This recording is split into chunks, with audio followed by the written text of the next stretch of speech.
Yo! Sign in to chat. It's actually going to be formed inside Streamlabs. Will be asked to interact with the chat. You can open this.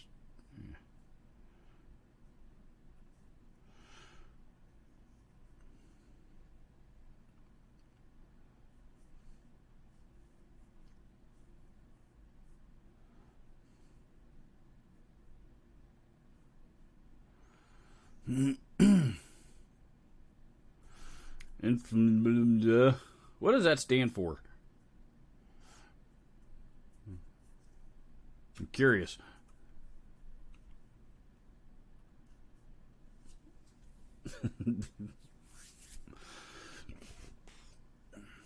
Maybe I've asked you that before already and I forgot, but every time I see that screen name, I'm always stumped as for how I should be pronouncing it. Stefan Durger says, hi, Stefan, from, I'm assuming that means Switzerland.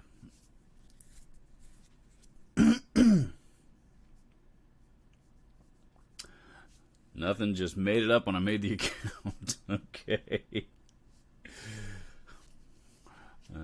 Paul Adamek is here.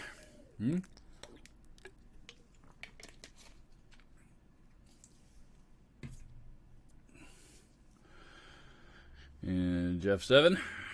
And I. Call me whatever you want, just not late for dinner. Okay. I am never late for dinner myself, as I'm sure you guys have probably guessed. Joe Trace, Vanity Guitars.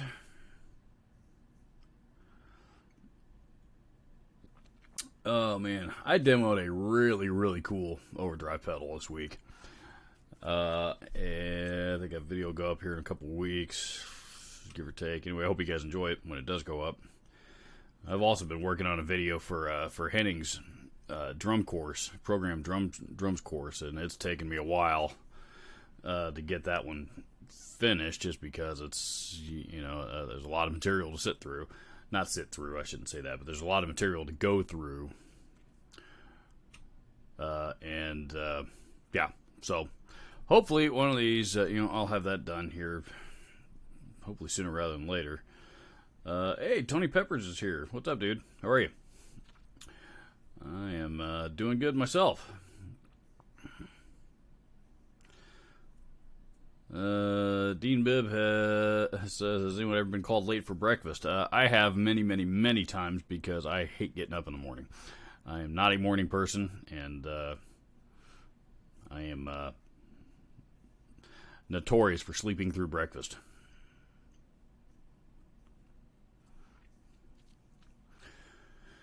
So, so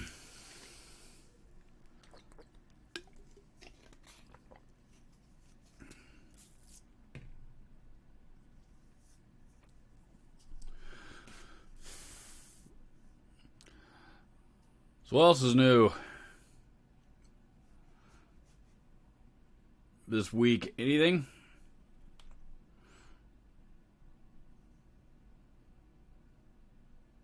Anybody? Anything? No? Megadeth find a bass player yet? Not that I imagine they'll have any trouble finding one, but just curious. I think they got tours coming up later this year. They got to find somebody. Life is ordinary this week. So was mine. So was mine for the most part. I've got, as you guys see the caption on the screen, we suddenly have a mushroom infestation in our backyard, which is really, really annoying, because I just spent a bunch of money landscaping it. And so now we got mushrooms growing in a right around a tree. So now I'm gotta figure out how to get rid of those, and so far it's not easy.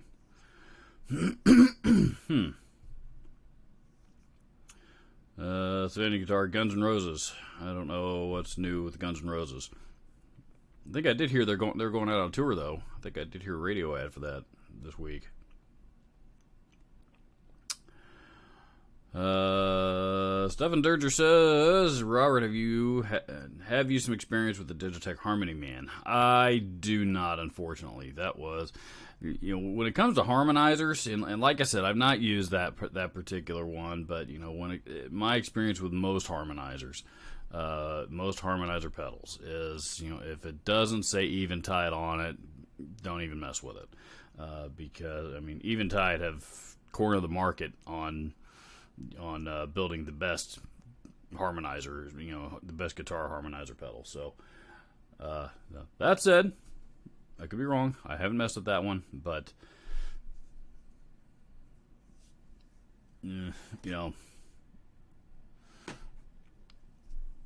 Digitech, especially from that era, I can't imagine that they would, that it's going to be Eventide caliber. So, and harmonizers are really, really hard. Algorithms are, to go into those are really, really difficult to come up with. So, it's not like it's anybody's fault that, the Eventide is the only good one.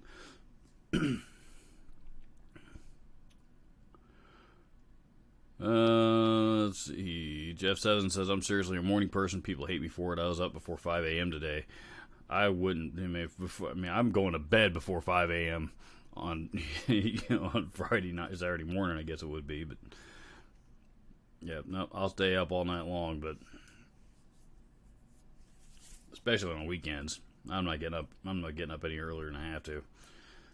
If I don't have to, I'll get up early to go play golf. I will do that.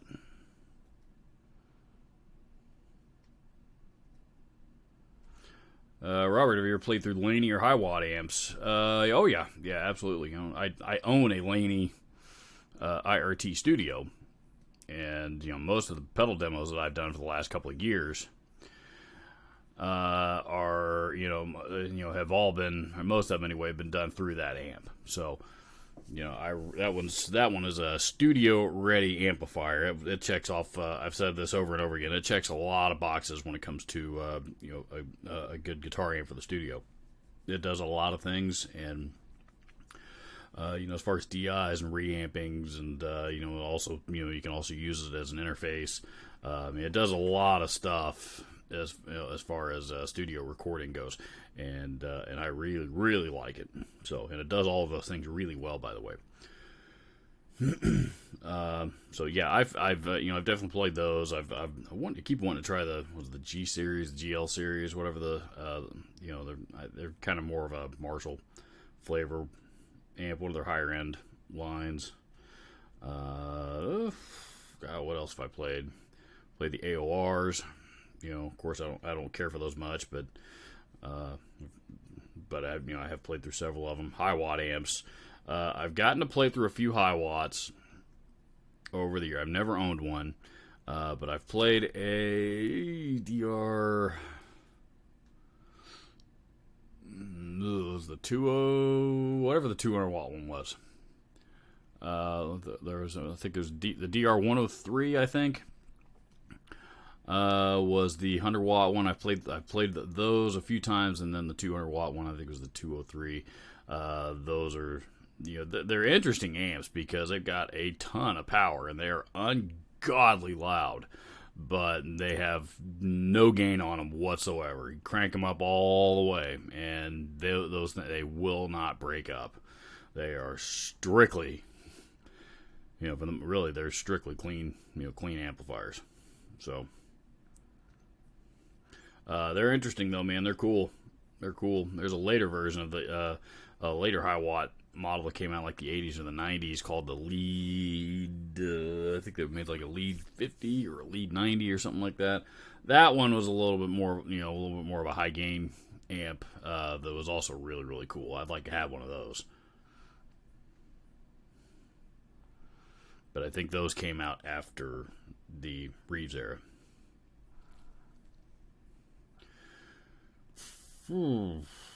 Haas Coleman says, tour with Wolfgang, as in Guns N' Roses are going out on tour. Guns N' Roses has Wolfgang Van Halen in support. Interesting. WVH going out and touring with GNR. Who's playing guitar for Guns N' Roses? I wonder. Are they still doing the Slash Duff McKagan reunion thing, or did did Axl have to go back to hire out again? If he hired out, I don't know who he had Bumblefoot there for a while. He had Bumblefoot and Buckethead was also in Guns N' Roses for a minute. I doubt either of those guys are going to come back, but.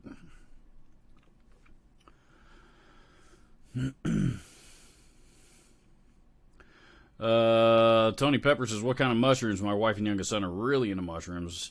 Not like that. They like study them. Yeah, I don't know. Just wild mushrooms here. My wife's in a panic because and rightfully so. Because they're poisonous for dogs. And so we let Zoe out in the yard. If she gets into one. We're in big trouble. So, we don't want her to get into them. So that's why I'm concerned about getting them removed, eradicated as best I can. I found this organic fungicide spray that's supposed to get rid of it, though it may take a few applications to do it. But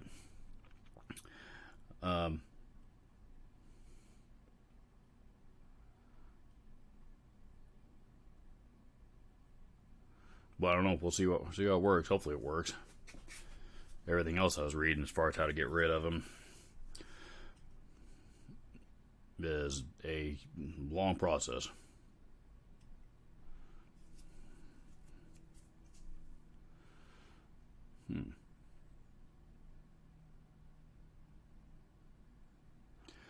Tony Pepper says, I'm working nights right now, 7 p.m. to 7 a.m. 7 p.m. Well, yeah, you've got a kind of a strange but cool work schedule. I think, don't you have a memory service? I think you're working a mine somewhere for your full time gig when you're not building pedals, and then don't you work like 4 on 4 off or something like that? I could be mistaken, but I thought I saw that you had talked about that somewhere along the line. Ted Doucet, I suppose if it's a French pronunciation, has joined the soiree. Liptech 1 is here. Scotty G has joined in as well, though he retracted his first message.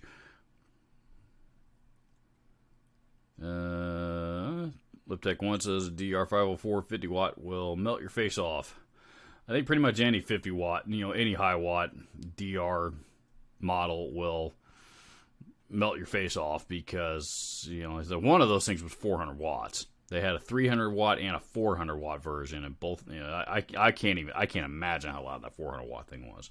But being the fact that it's so clean, they don't break up, all they do is just gets ear piercingly loud, and clean signal cuts through and stays louder a lot more than a distorted signal does. Science. Scotty G says, hey Robert, I picked up a Silver Stripe PV Bandit a few weeks ago, $140. I'm enjoying it. Even played a gig with it. Those are, I know a lot of people that love those amps, and my understanding, I keep meaning to buy one just to try it out, just to see what in the hell I'm missing, and I keep not getting around to it. The Red Stripe is the one that I'm after. I guess that's supposed to be the one that's the one everybody wants. Either the Red Stripe or the Silver Stripe. So, and every time one of those pops up, the Red Stripe really is the one that I'm after. It's either too expensive, or, somebody's asking too much for it, or, it's had the living shit beaten out of it or something like that. So, or I'm just not in a position I want to spend the money. So I keep meaning to try it, but my understanding is the gain channel on those things are total garbage. It's been forever since I've heard one, so I can't recall. I don't remember ever loving it. But my understanding of the gain channel is complete garbage on those. But, they've got a ton of power and a ton of clean headroom, which makes them great pedal platforms, which is why a lot of people like them.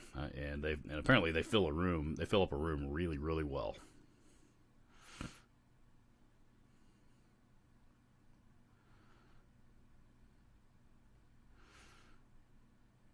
For a 112 combo, solid state combo, those amps are freaking heavy, man. Those things are big. Those things are big and heavy.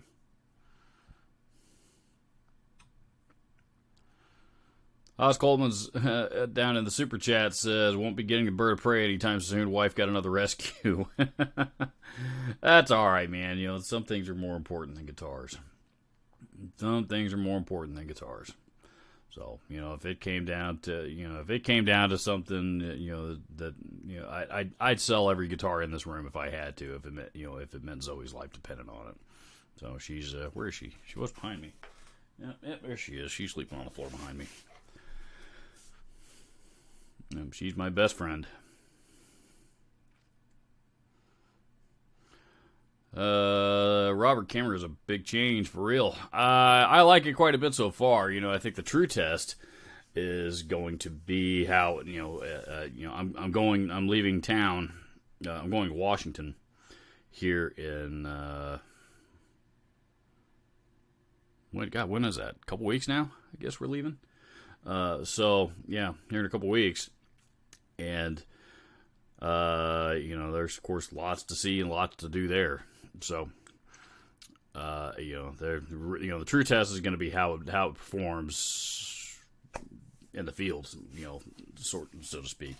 So it's small enough and compact enough. I'm excited to see how it does, so that especially, I look forward to that, a lot more than taking this huge monstrosity with me, or even this smaller one. I love both of these cameras. These are my Panasonics that I've been using forever. Not forever, but this one this is the FZ300 I've been using for about a year and a half now.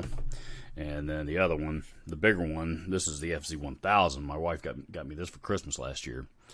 And I do 99% of what I do with these two cameras.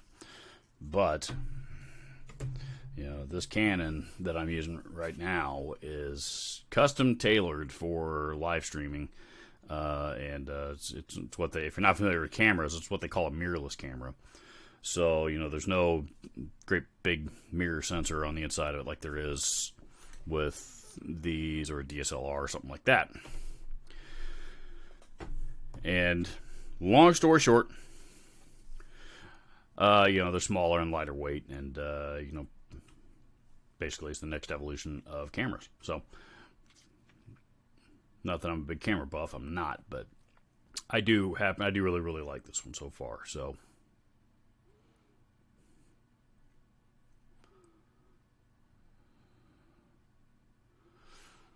let's see. Liptech1 says, just received a Spectre Euro 4LX. That is Spectre Euro 4LX. That is beautiful. The UPS managed to severely crack the neck from the nut, bastards, to the third fret. God damn. On both sides of the neck. Time to file a claim with UPS. Bummed. Yeah, that was... Gotta love when UPS plays football with our instruments. Assholes. You think with all the money that we pay them to ship our shit all over the place, they'd take better care of it. Let's see. Tony Pepper says, "Sweet, send me a decent pic sometime, and I'll show them to you." Yeah, I'll tell you when I'm done here, and when I'm done here today, I'll go down and take some pictures and with my phone and send them to you, so that you can have a look-see at what I got. I don't know what they are. I just know they're wild growing mushrooms, and they're annoying.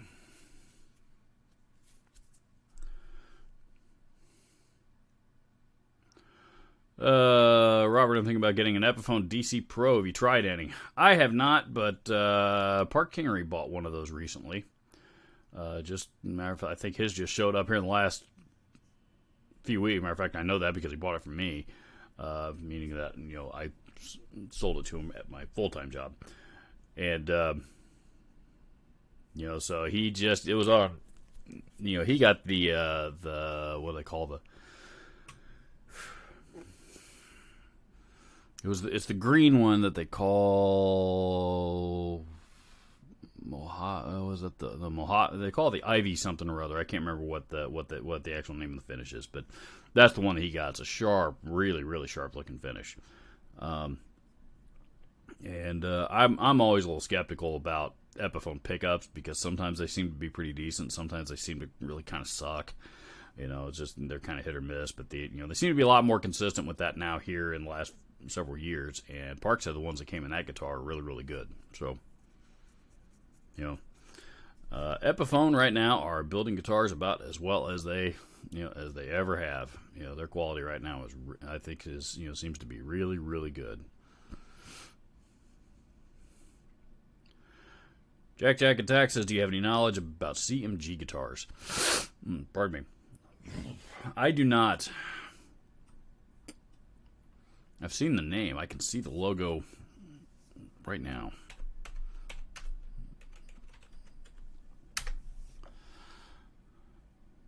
Go to their website. Nope, that's not at all what I thought it was. That's a totally different company. American-made guitars at an affordable price, it says. Innovation only where needed. Let's see what's in. They've got a. I don't have my stupid live stream thing set up where I can. Well, maybe I do. Yeah. Okay. Cool. There we go. I can show you guys what I'm looking at.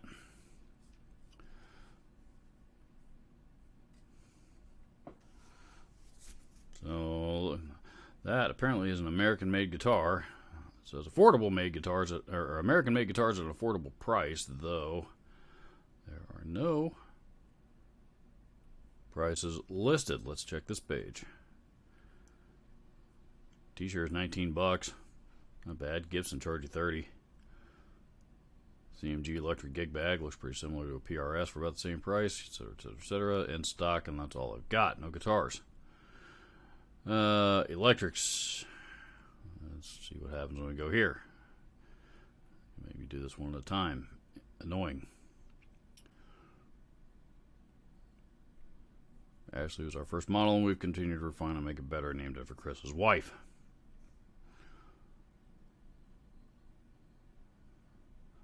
Lots of colors. Looks sharp. Basic Les Paul style guitar. Satin finish on a lot of them, looks like. Racing stripes. Got a lot of. There's a hollow body version. Or semi-hollow anyway. Looks sharp.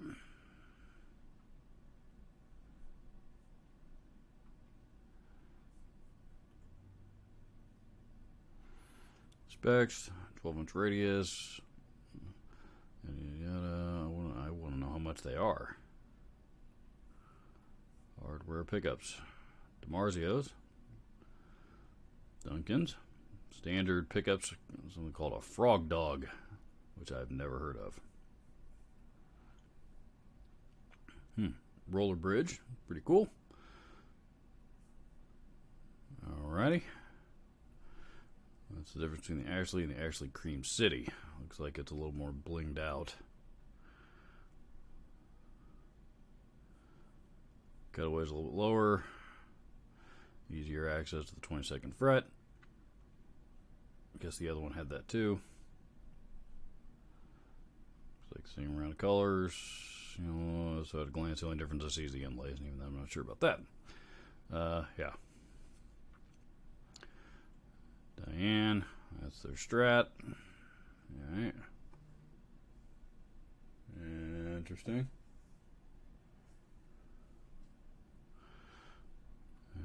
Let's see what the mark is. Of course, it's Telly.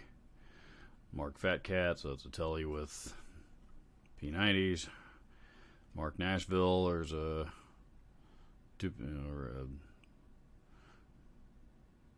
another Tele looking thing. And the customs, that made the Steampunk Ashley. That's the weirdest looking thing I've ever seen.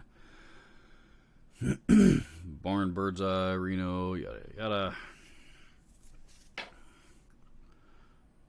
Alright, so let's see what this thing's about.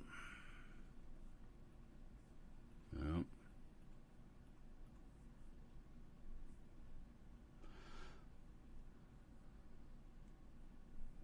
Where to buy? Maybe this will tell us.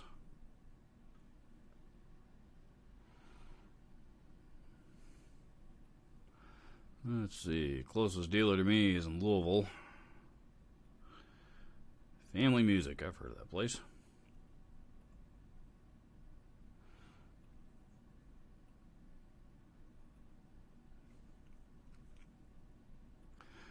I give up. CMG guitars. They look cool, but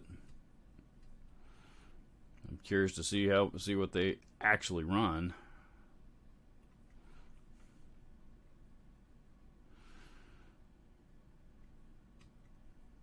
Liptech ones as the 200 and 400 watt model high watts are bass amps. Maybe there's a lot of guitar players that have used them as well. Kind of like the Basement. It's one of those things that it was designed as a bass amp, and it's certainly really it is a bass amp, but it's also one of those things that was just really really clean that a lot of guitar players took to them as well.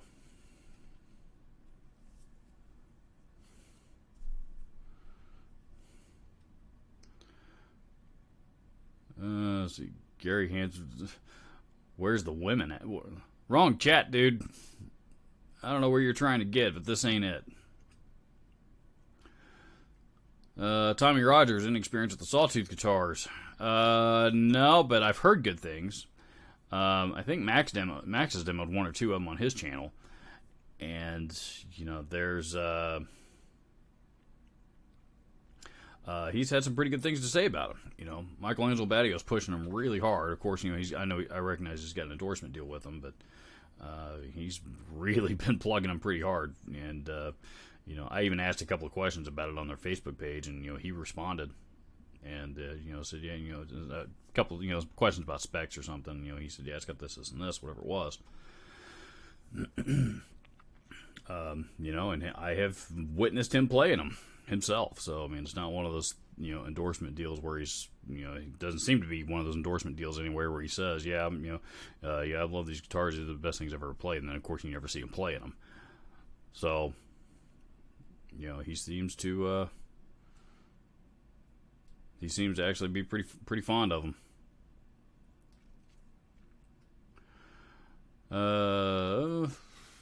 Scotty G says the Bandit gain channel likes to hiss. I need to just suck it up and buy one of those and be done with it. I need a new interface more than I need anything else right now. So that is probably going to be my my next purchase. So.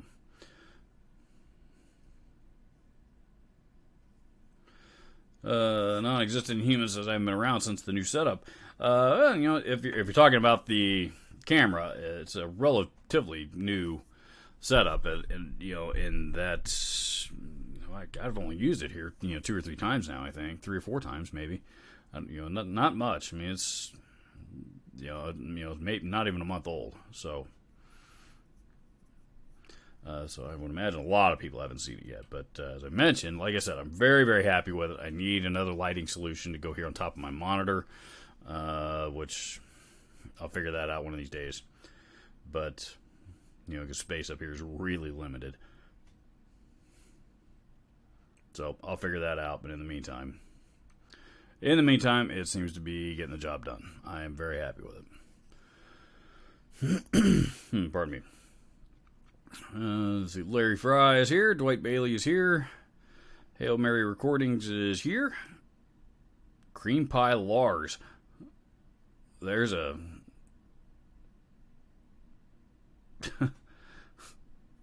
Interesting.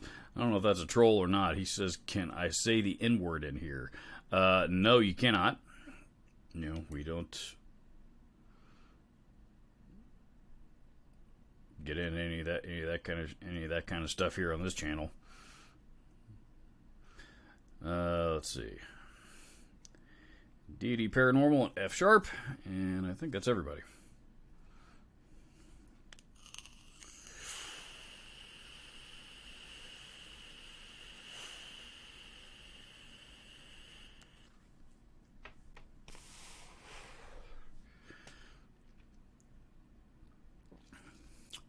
Liptech one says, "I bet your yard is a little too moist for mushrooms to grow out of control." Maybe, but the thing is, my backyard slopes down, and all of my landscaping is up against the house and around the patio.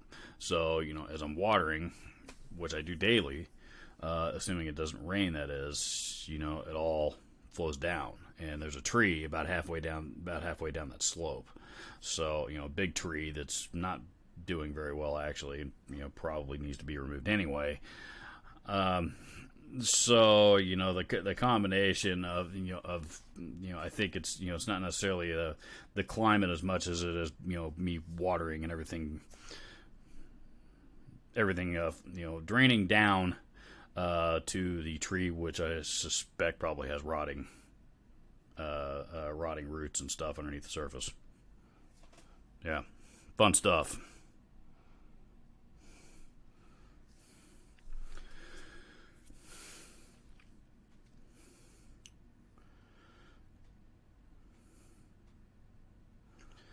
Let's see.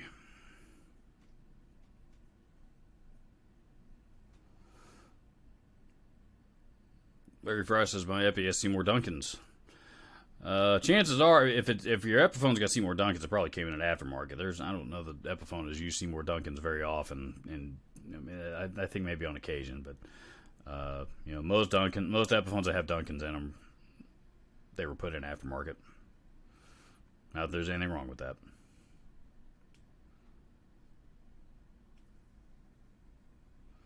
But even then, regardless, it's the actual Epiphone branded pickups that I was referring to earlier.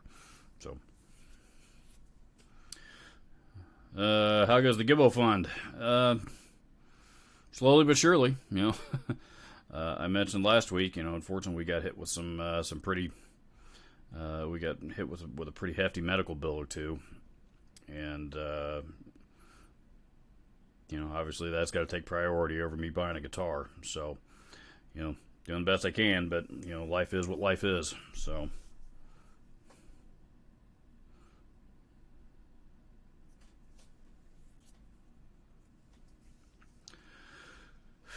RNA Music out of Canton, Texas deals them out, so they also have a YouTube channel. If you're talking about was it CMG Guitars? I think was the name of it. I've already forgotten now. CMG Guitars.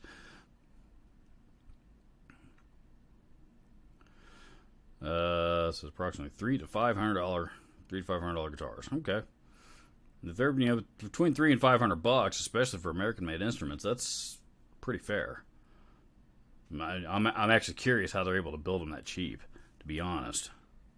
So, and if they are able to build them that cheap, it's probably not going to be, probably their prices are probably going to go up soon, as like everybody else's. The way the way wood price, the price of wood has skyrocketed here over the last month. A lot of. We all know we've talked about it on this channel quite a bit already. A lot of manufacturers have all had price increases. A lot of them have said that those price increases are temporary. So which I hope that is actually the case. But there's a big gap in supply and demand right now. So.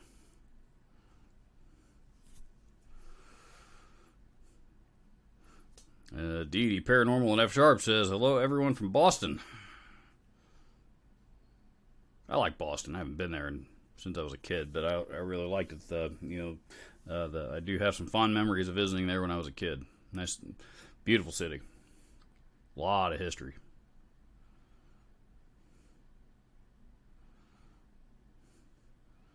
LOL, no ladies around here in this Rooster Fest.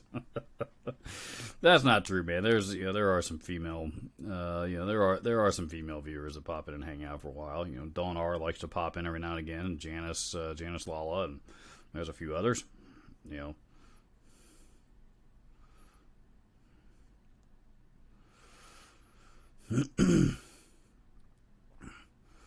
Hail Mary Recording says Guitar Center won't fix my Tube Screamer. I wouldn't have expected Guitar Center to fix it themselves, but I would hope that they would know somebody in the area that would they would know where to point you to. The reason why Guitar Center probably won't fix it is because number one, most of their techs are trained in guitar repairs. When it comes to the more in-depth electronic stuff like amps and pedals and Tony, who is the guitar tech at my old store. And still is, he's pretty much been elevated to the lead tech in the country because he fixes, he can also fix guitars and amps and pedals and keyboards and, basically, he can take anything apart and fix what needs to be fixed, provided that the parts are still available. But not all guitar techs have that level of certification. So, and honestly, the ones that do, the pricing gets a little funky, particularly when it comes to pedals, because at what point does paying for the cost to repair a pedal outweigh what the pedal is actually worth? So.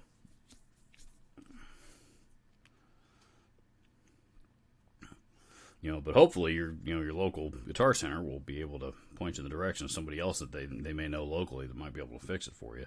And there's got to be somebody out there that can fix a Tube Screamer.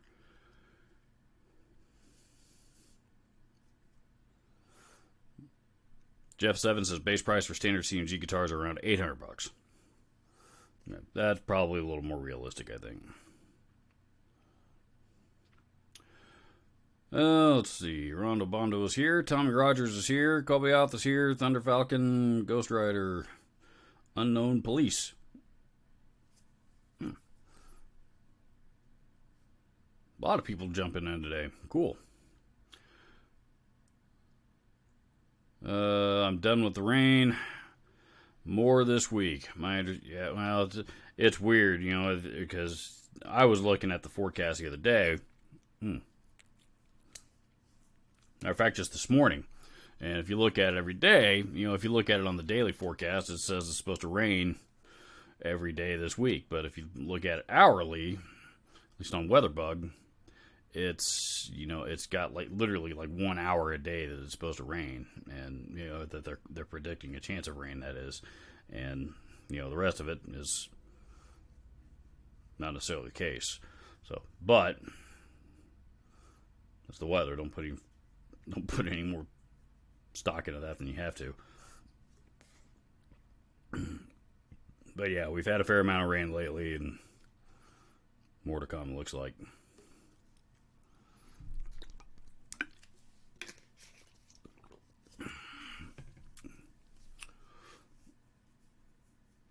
Robert, how's the Dean Cadillac treating you? It's I still keep meaning I still haven't gotten around to setting it up, because when I first pulled it out of the box, and whoever it was that set it up before they shipped it, and I don't think it was the viewer that shipped it to me either. It was, he had somebody, he had somebody local do it for him that was probably pretty inexperienced, but the intonation on that thing is so far out of whack, and I haven't had time to sit down and get it straightened out. And, when I have had time, honestly, I've, my attention's been diverted to something else, and I forgot about it. So, I was just thinking about that this week. I need to get that done. So hopefully in the next week or two, I'm going to try to get to it. Thunder Falcon says, my Epiphone Tommy Thayer Electric Blue Les Paul and the Jason Hook M4 Explorer came with Seymour Duncan's. The Jason Hook, the M4, I think that's a Gibson version. That's a Gibson model. The Tommy Thayer, on the other hand, those do come with they come with Duncans, don't they? Yeah, I think they come with Duncans. as opposed to DiMarzios. But you're talking about signature models rather than than a standard. I mean, the signature models are production models as well, but I'm talking about one of the models that doesn't have somebody else's name on it.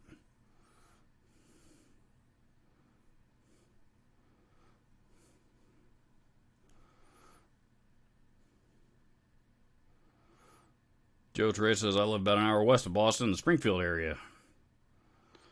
Never been there, but I understand that's also a pretty cool area.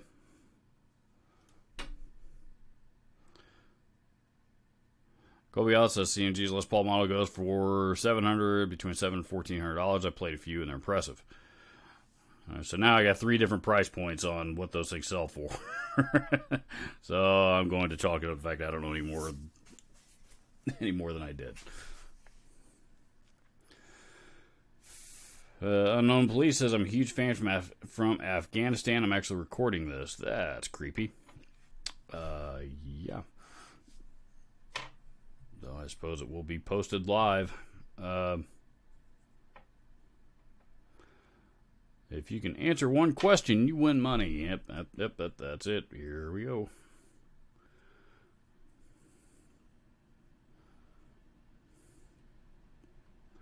Yep, no more public service announcements.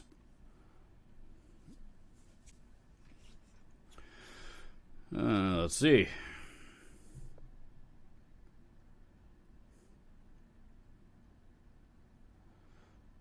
Ghost Rider says, my wonderful wife fixed my BC Origin J Beast base. Nice, that was nice of her. Like she actually repaired it herself, or she funded the repair.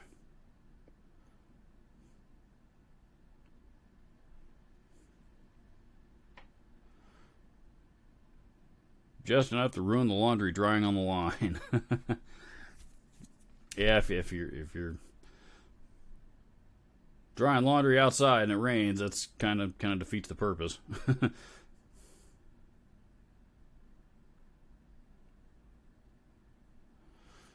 Tommy Rogers says Sawtooth has a guitar called the Hybrid that has 2 humbuckers and 3 single coil pickups, all in 3 single coil pickups on 1 guitar. Interesting. I don't know how they fit all that in. I think I've seen that thing actually. Let me see if that's... Maybe it's a different one. Sawtooth has a lot of guitars that are like, and like $200-300, and they've got another bunch of guitars that are like $800. Sawtooth hybrid guitar.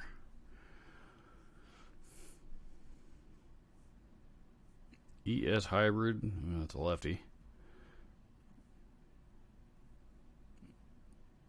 Oh yeah, I've seen that. That is the one I don't like where the humbuckers are placed though. I mean, I get they had to shove them in there somewhere, but what would serve as the bridge pickup is really more in the like the number 2 position, so it's between the bridge and the middle. I can live with the neck humbucker being where it is, but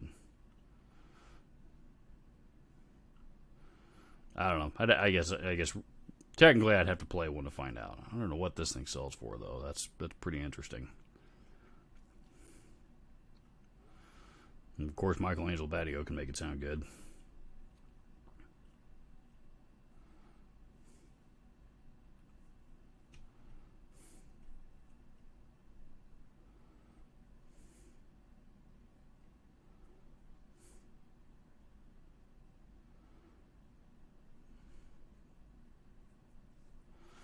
Kobe Giles says, Robert, you were all excited about the Epiphone Prophecy series of the Fishman Fluence pickups.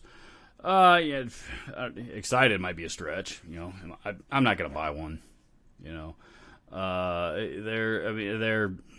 like I said, I think they're cool. I think they're it's a good idea. I think it's they definitely needed to come out with something like that that competes with the rest of the metal guitars that are currently on the market. The Schecters and things of that nature that that all have similar features.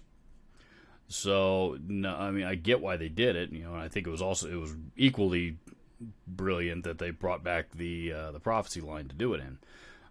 You guys know I've always loved the Prophecy guitars, but like I said, excited. I don't know. I mean, like I said, I'm glad to see Epiphone getting something in that arena, but I'm not gonna run out and buy one. So, I wouldn't mind owning one, but I'm not. I don't want to pay for it. So.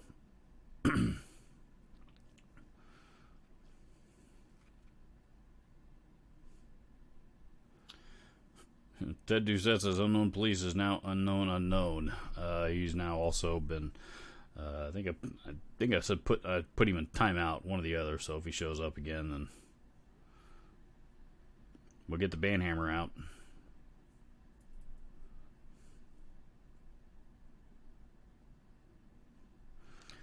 Mars winner is here. Charles 75N, and I think that's everybody.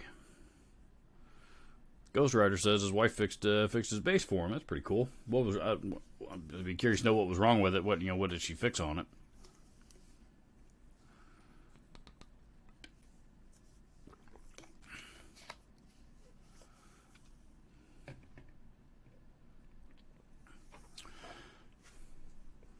Rondo Bondo says, "Did you like the EART guitar?" I did.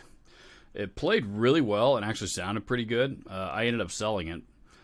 Just because, I after I did the demo on that video, I never played it. And I also discovered after I had shot the video on it, a couple weeks after that, there was a crack in the body, and it must have shipped. It had to have shipped that way because that crack did not look like it wasn't fresh by any means, and. I certainly didn't drop it or anything, so it could have very well shipped that way. So I ended up selling it, and I sold it as is. And Aston got a fair price for it because of the crack in it. But but even then, that crack still seemed pretty stable. I probably could have gotten looked past that if I were going to play it more than I was. But the truth is, like I said, I just didn't play it. I did the video on it, and it sat in the rack for 6 months or whatever it was. So it was decided I would, especially since I did that video for them for free. So, they didn't, I didn't get any other compensation out of it. So I decided I wanted to get paid for my time and effort. And it just made sense. But to answer your question, yeah, I think the guitars themselves actually are really well built. So, especially for $300 or whatever they cost.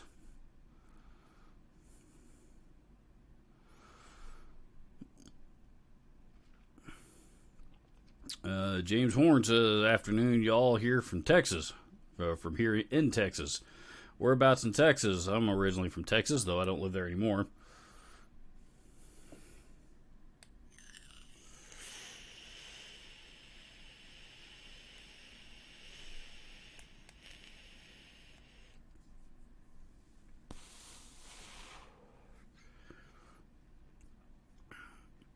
Robert, is the guitar boom from last year slowing down yet? All the techs and luthiers I know are slammed with repair work. I don't know, man. We've still, I know I've still been selling plenty of guitars. I haven't heard any actual reports across the entire industry as far as whether it's up or down from last year. I got to assume it's up. With people going back to work and starting to make money again.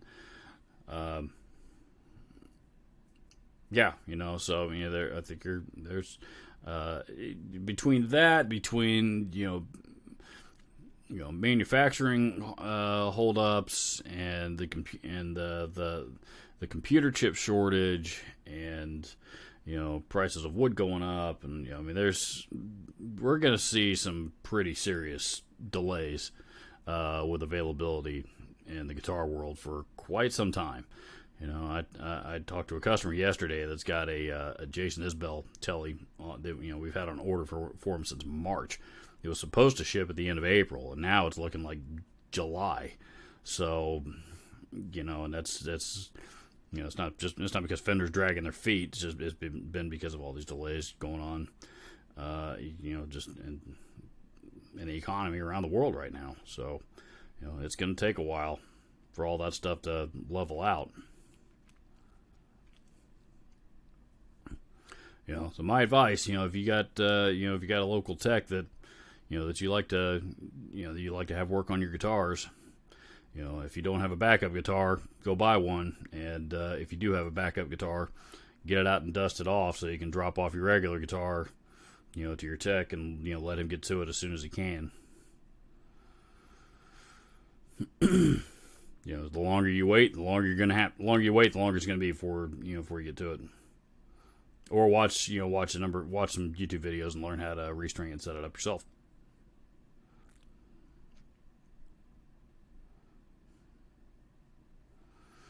Ghost Riders says save yourselves a ton of money, buy a BC Rich instead of an overpriced Gibson.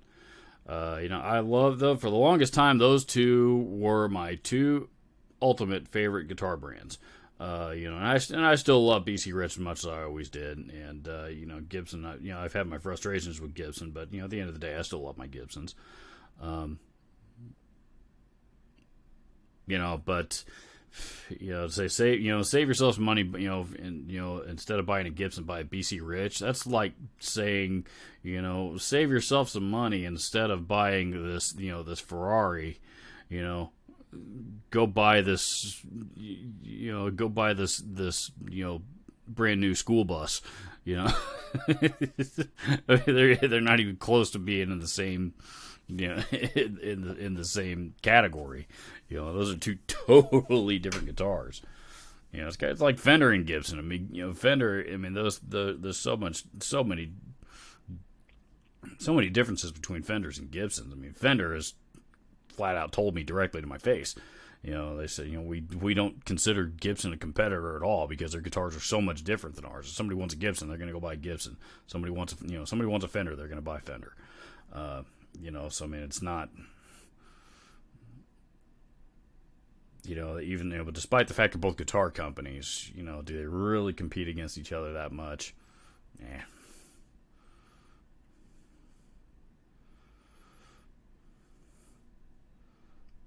Big Duke Frank says, Forestburg, Texas. I don't know where that is.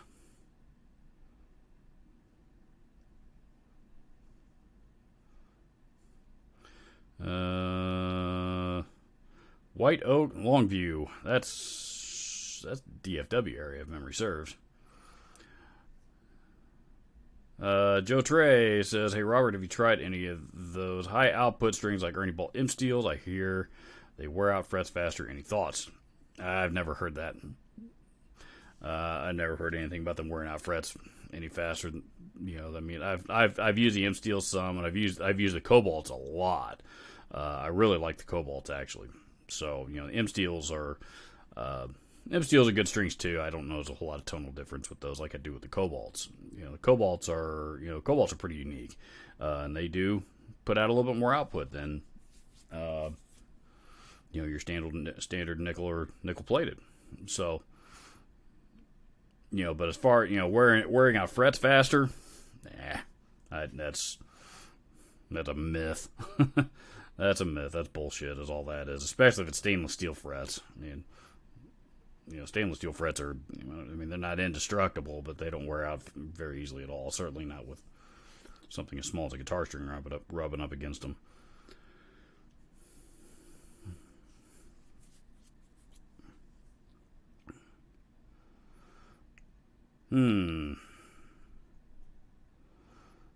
Tommy Rogers says Gibsons are overpriced in my opinion. Quality has been spotty, at least on the ones in my area. I can't justify spending that much money for subpar quality.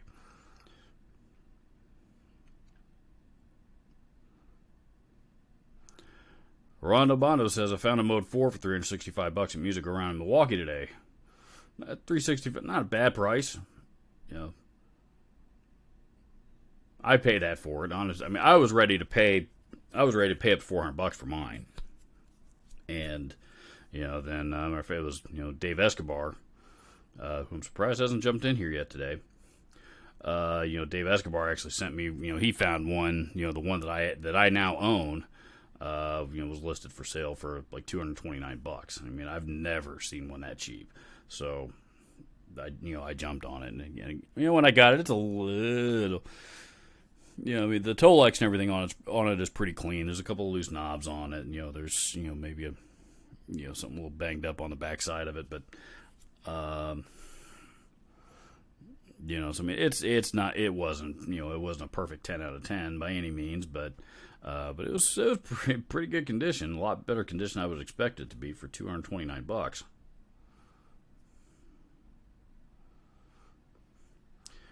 Jeff Cornell says, "What are your thoughts on the Gibson Les Paul Classic?" Depends on which era you're talking about. I really like the earlier ones. The ones that came with the 496 and the 500T ceramic pickups in them. I really, really like those. That was the same era that I think 2007 there was a guitar of the Tom Morgan finish guitar of the week version that they did. Everything on the Les Paul Classic itself was the same, but the finish was done by a comics artist named Tom Morgan, and it's a really, really unique finish for Les Paul. They're pretty cool. So, those I really, really like. I think the later ones, I think now they're putting 57 Classics or something else. I don't know, man. They've Gibson. They keep coming out with all these new. I think what they seem like they're coming out with like custom shop pickups for their higher end guitars, or I don't know if it's just a custom wound thing that they decided to give it a name just so it has a name. I don't know, but they've got a lot of pickup models here the last few years that I've never even heard of. But the current versions of the Les Paul Classics now I think are coming with 57 Classics or something in that ballpark anyway. So they're, which are kind of hit or miss. 57 Classics are pretty good sounding pickups, but they tend to be a little temperamental depending on the guitar that they're going in.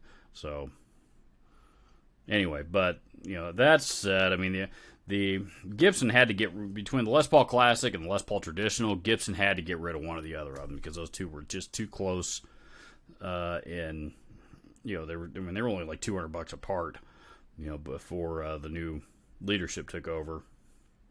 So, they had to get rid of one of them, and they decided to get rid of the Traditional, which I think was probably the right choice.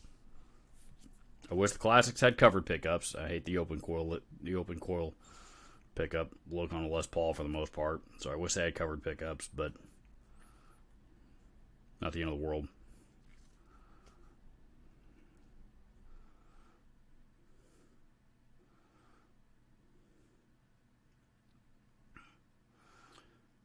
Beavis Christ says, would higher output strings drive the front of an amp harder, or is it really not much different? Depends on the amp, honestly. I think it depends on how, depends on how you got it set and how much power it's got, and how loud you're running it, to be honest. I mean, is it going to drive the front of an amp? Is it going to replace an overdrive pedal or high output pickup or something like that? No, it's not that much. Higher output strings are, it's a different alloy, particularly on like the Ernie Ball Cobalts. It's a different alloy that they use that reacts. It has a stronger reaction to the magnets inside the pickups as how that's accomplished. So but they're not. It's not anywhere near to the point that it's is it gonna. Is it going to replace a distortion pedal or an overdrive pedal or something like that? No, it's not. They're not talking that much. There's a discernible difference between that and nickel plated strings if you play them side by side. You'll hear a difference, but it's not necessarily a difference in output.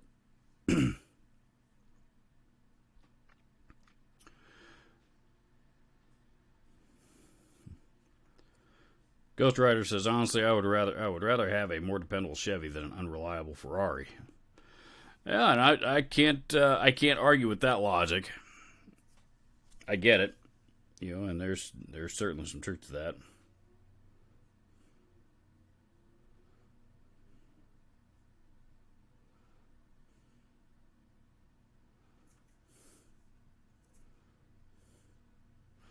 Mars Winter says, unless your guitar is made of Play-Doh, frets don't wear out any faster.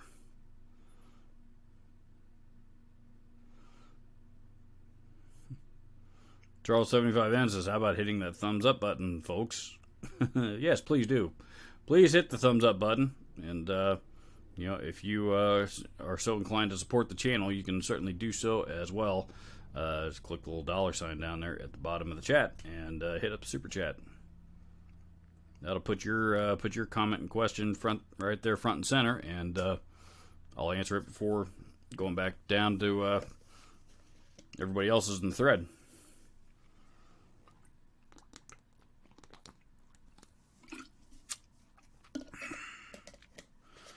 Stephen Dirters there. Have you ever played a Marshall JMP1 tube preamp? What do you think about it? Yeah, those are cool. Those are actually really cool.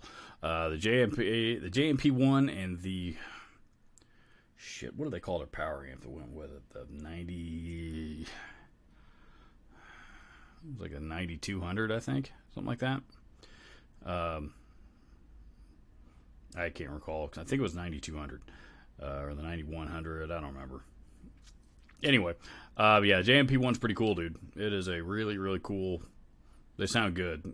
That's if you see one pop up, and for sale, if you're thinking about buying one, you see one pop up for sale. My advice is, if the price, especially if it's got a good price on it, grab it. Because will you see another one out there? Yeah, probably. But prices on those things are going up all the time. So. You used to be able to sell, the JMP1 and the 9100 power amp together for about $900, and I think that now people are paying around $13, $14, $15 for the pair. Let's see, Chris Torres is here. Charles75N says, Blues Driver, Angry Driver, or both? Ooh, I would have to say both, to be honest. If I had to choose one over the other, it'd be the Angry Driver. Some people think that the Blues Driver circuit that's in the Angry Driver is better than the actual BD2. I did. Did I? Yeah, I did a shootout video with that. With both of those in there. Now that I think about it. And I forgot all about that video.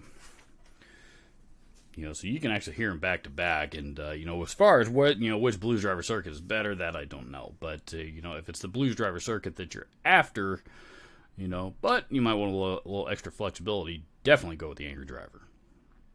That said, the regular good old fashioned BD2 Blues Driver is still a really, really kick ass overdrive pedal on its own. I really like the Blues Driver.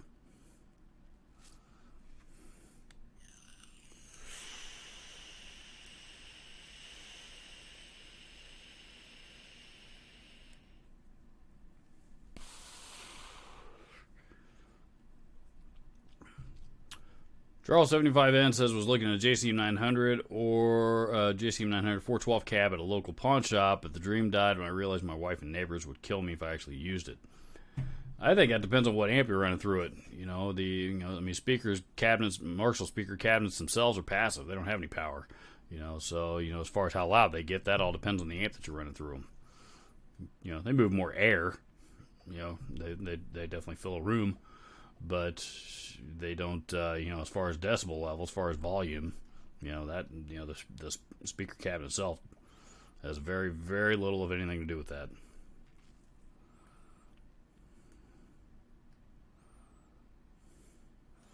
Thunder Falcon says ESP LTD 1000 Deluxe Series will now have stainless steel frets. Honestly, it's about time. Robert, I understand you play .009, 9-gauge strings from Ernie Ball. Is there an instance where you would use 11s? Lower tunings. I use... here's the thing. I actually, believe it or not, on what I've been experimenting with over the last year or so, I've got a standard guitar, a guitar that I have tuned to standard E, not drop D or anything, just good old-fashioned standard E. I've actually got those guitars strung up with 8s. 20. We're talking 25.5 inch scale here. 20 Gibson 24 3/4 inch scale is a different story. So everything I'm about to say right here is falls is specifically for 25.5 inch Fender size scale lengths. But for standard E-tuning, I've actually been experimenting with 8s, 8 to 38 Ernie Ball extra slinkies, and really like them because I watched that Rick Beato video about a year or so ago where he was talking about how lighter gauge strings will tighten up. Lighter gauge strings will tighten up the bottom end, and which seemed to be an interesting theory, and turned out he was right. So I've started using 8s on Guitars Tuned Standard E, Drop D, and standard D sharp standard, half step down, whatever you want to call it. I'll go to 9s, 9 to 42, maybe 9 to 46. Then once I start getting down a whole step, tuning down a whole step, or drop C, then I go to 10s, and 10 to 46, 10 to 52, and I don't really,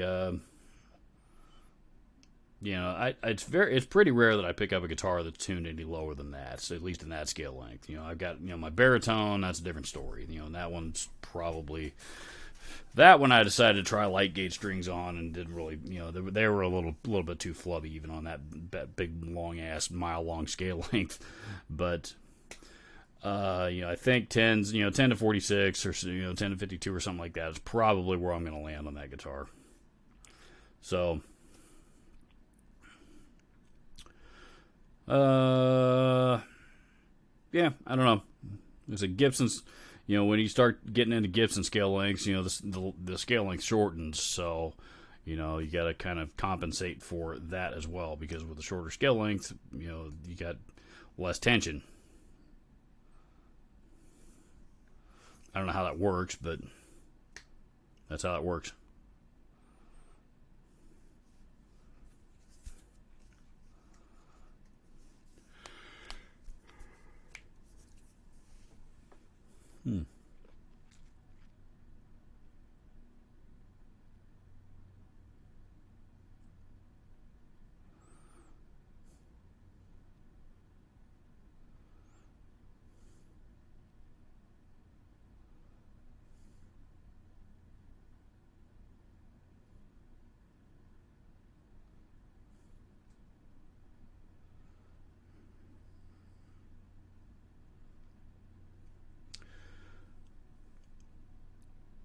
Ghost Rider says, "Love my Dean Carey King V."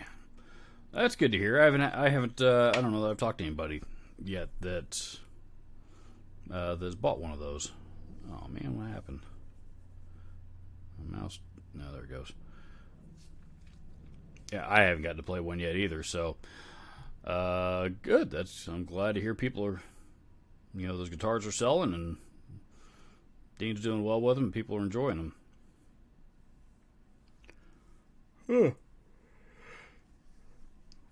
Pardon me. That I use Dunlop 9 to 42s. Dunlops are probably my second or third choice strings. I've always, Ernie Ball's my favorite. I have been experimenting with Elixir Polywebs a lot lately here as well, because I like the feel of them.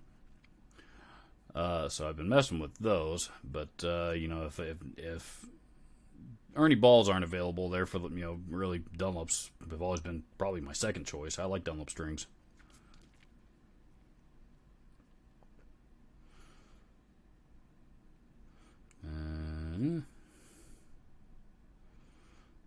Non-existent Human says, "Yeah, I run 8 to 38s nowadays. I like the extra slinkies." Yep, those are the ones that I use. Honestly, I don't know anybody else, any other company that makes 8s. Pardon me, at least not readily available. I know back in the 70s, 7 gauge strings actually were really popular. Billy Gibbons is known to have used 7s there at one point. I couldn't even tell you where to, anybody that carries or where to buy a set of 7 gauge strings these days. I'd have to try. I'd have to give sevens a try one time just to see what I'm missing. But like I said, they're so hard to find. I don't think Ernie Ball makes them. They're the only ones I know that go down to eights.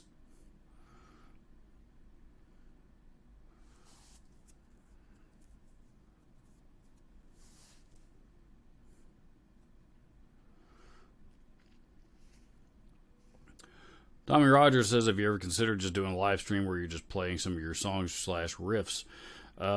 Nope, for a couple of reasons. Number one, I'm not set up to stream audio. At least not yet. Maybe I'll figure that out and get set up to be able to do that more one of these days. But at the moment, I'm not set up to do that at all. And number two, these live streams have always just been a lot more about me just hanging out and hanging out with you guys and talking gear.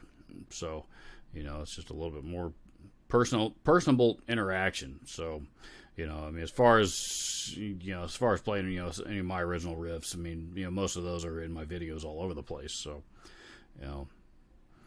doing that again on my live streams, admittedly kind of feels a little redundant, to be honest with you. So Ian Nunez is here. What's up, dude? Local Indianapolis. I don't know if you're an Indianapolis native, but you're an Indianapolis resident like me. I'm not a native either.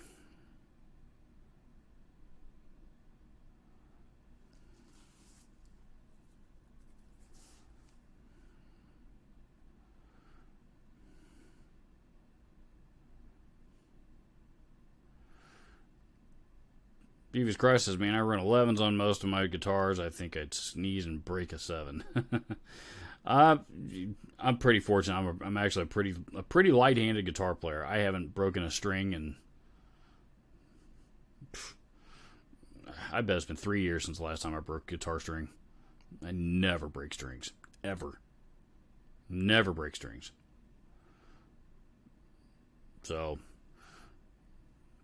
and it's, lighter gauge strings are so much easier to bend and so much easier to fret and so much easier to play. It's, all that stuff. I don't understand the, if, with somebody with a light hand, somebody with as light a touch as I have, the point of stepping up to a heavier gauge than necessary, just doesn't make any sense to me. So for me. Ricky Compton's here as well. Ian Nunez says, born in Chicago, moved to Indy in 79. To Indy in 7? I thought you were about my age. So if that's the case, you were like 2 when you moved to Indy. But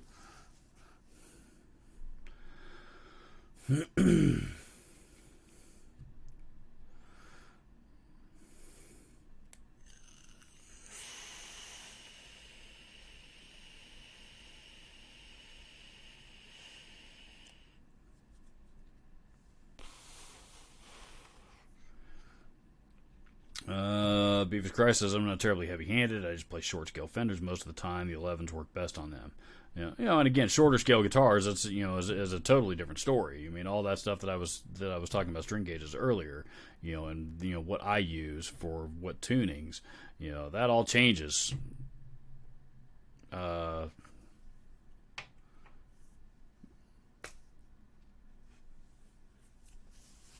all changes with a shorter scale or longer scale guitar. So, that can make all the difference in the world.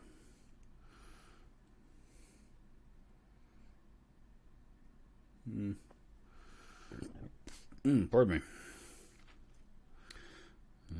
John McDonough's here from London. Welcome, sir.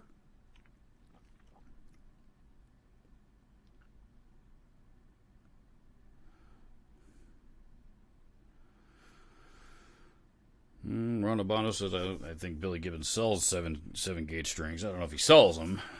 Maybe he does. I don't know. I'll tell you what. Let's go to Guitar Center's website.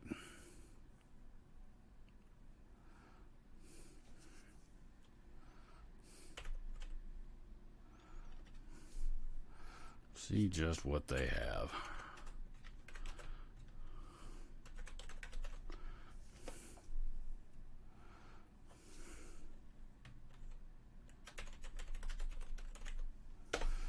Now I was going to pull up every 7-string set that they got.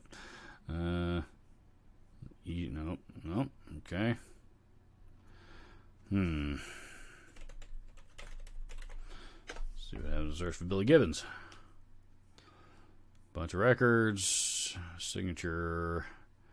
Octavio Fuzz. MXR Octavio Fuzz effect.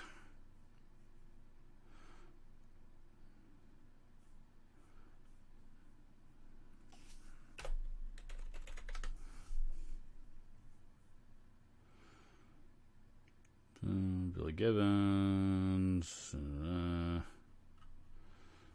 No, nothing there. Let's try Google.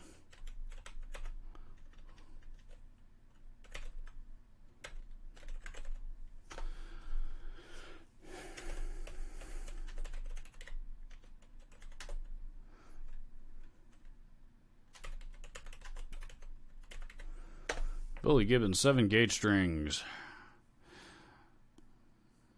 Dunlop RWN. That's the one somebody mentioned earlier. I can't believe Guitar Center doesn't have those. I know I've had them. I've seen them.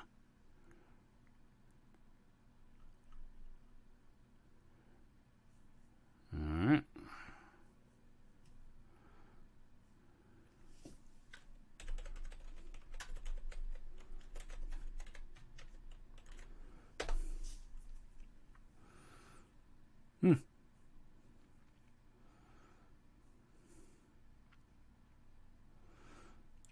Reverend Willie's Mexican Lottery.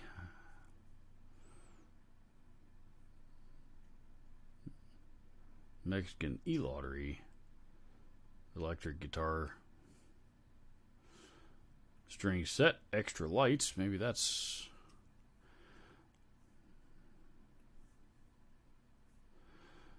Billy Gibbons is easy. Okay, that's them. I don't know why they don't have them listed as Dunlop developer Reverend Willie. Strings and collaboration Billy himself. Okay, that's them. They don't have them listed by model number. 7 to 38. That's them. Interesting. All right, I'll give those a try sometime. Let's see, where was I? In this here chat.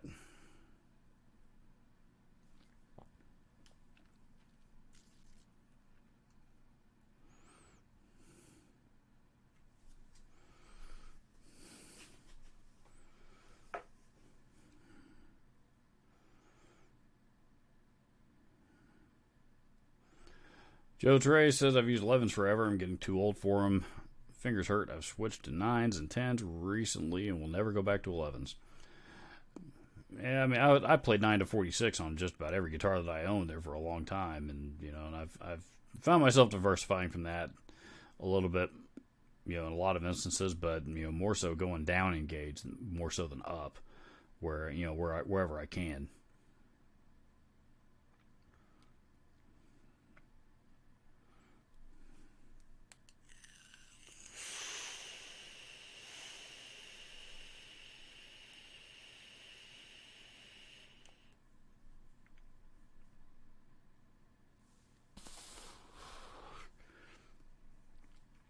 Kobayashi says, I'm heavy-handed. I play 10-gauge strings or more just for tuning stability.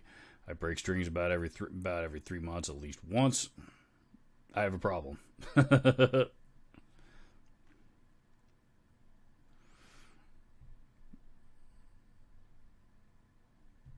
Ian Nunez, you're 55?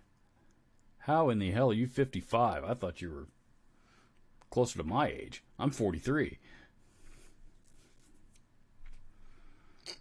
I thought you were a lot closer to my age. Wow.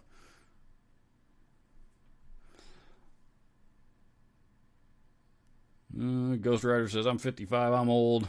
Ricky Compton's 58. Paul Adamek says, you're all pups. I'm 67. Jeff 7 turned 65 next month. Yep, we're a bunch of old dudes.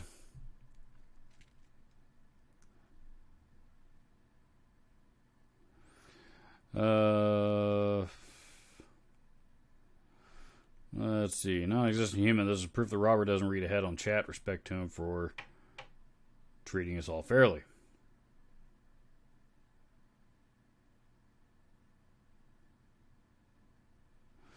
Ricky says, Paul, you got me beat, but you're only as old as you feel. Really some truth to that, man. I mean, I don't... Yeah, I mean, I'll be honest. When I turned 30, that really bothered me. I mean, I lost sleep for for weeks leading up to my 30th birthday, and for quite a while after. I did not like turning 30. I felt like I had let my 20s completely slip away, and I was way behind where I should have been, in my life compared to most other people in my age bracket. I did not like turning 30 at all. 10 years later when I turned 40, didn't phase me. It didn't phase me one bit. I enjoyed my 30s. I enjoyed my 30s. Which led up me turning 40. Not a lot changed, other than the actual age. So there's and I guess what I'm alluding to, I was in a much better place mentally and emotionally at 40 than I was when I was 30. So, it's, there absolutely is something to being as old as you feel.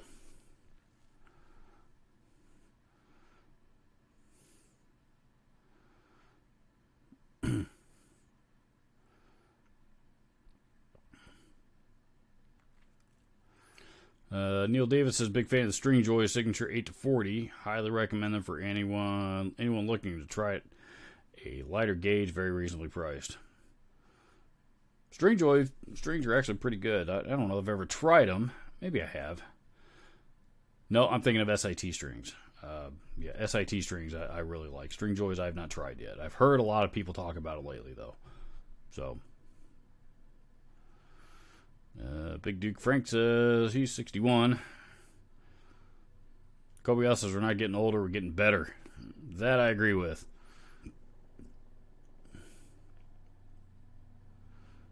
Mars Wonder says, I guess I'm old, but I don't smell like dinosaur pee. Okay. Chris Torres is 16. He's probably the young pup of the crowd here today.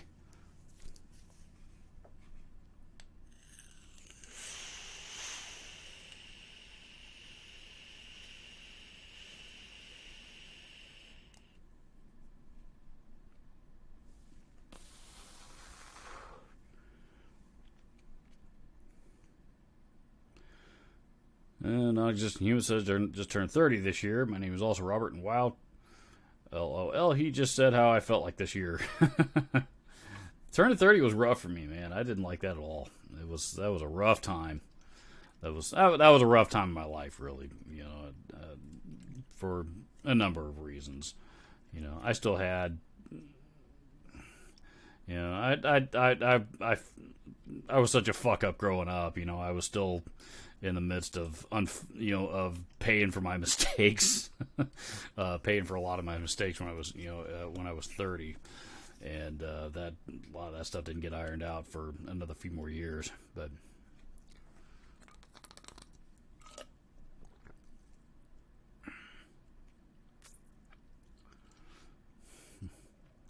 Ricky Compton says 40 was the hard one for me. Yeah, turning 40 didn't bother me. It didn't faze me one bit. My 40th birthday, I was driving for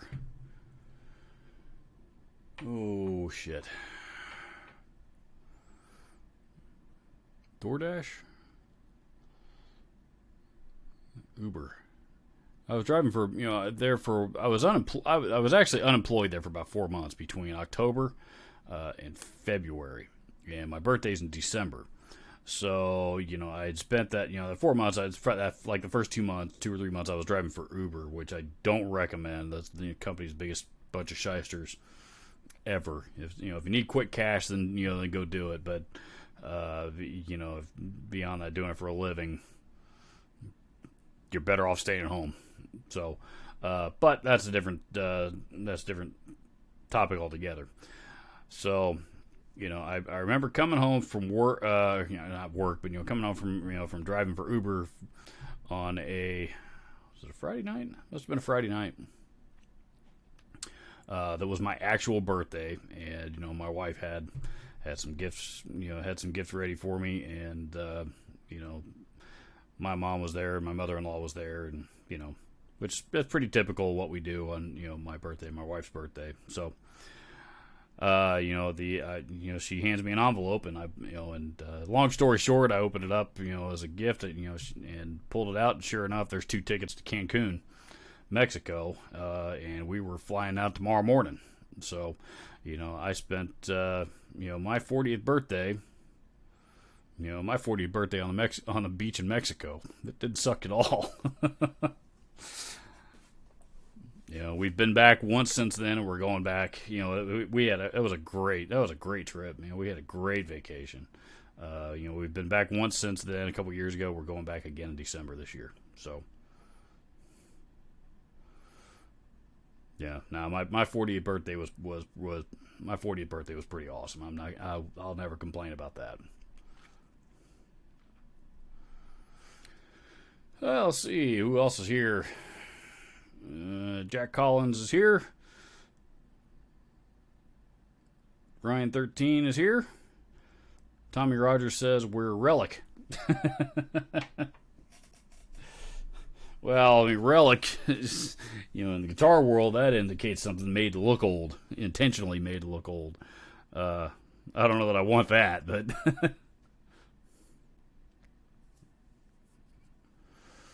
Ryan 13 says to change things up, I tried skinny top heavy bottoms on my Jackson, realized I couldn't level my Floyd without adding springs. That's the downside of adding to playing your guitar with a Floyd on it, especially if you're going up in string gauge. You got to compensate for that extra tension on the tremolo itself. So yeah, got to have some extra springs laying around just for that purpose.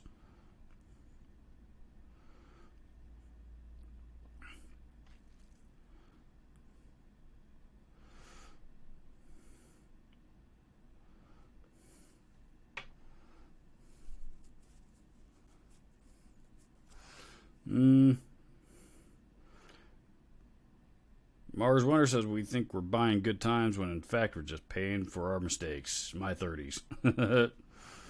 Not. That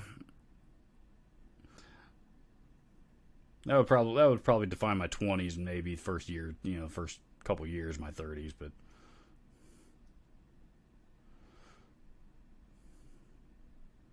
My outlook on life changed quite a bit when I was about 32.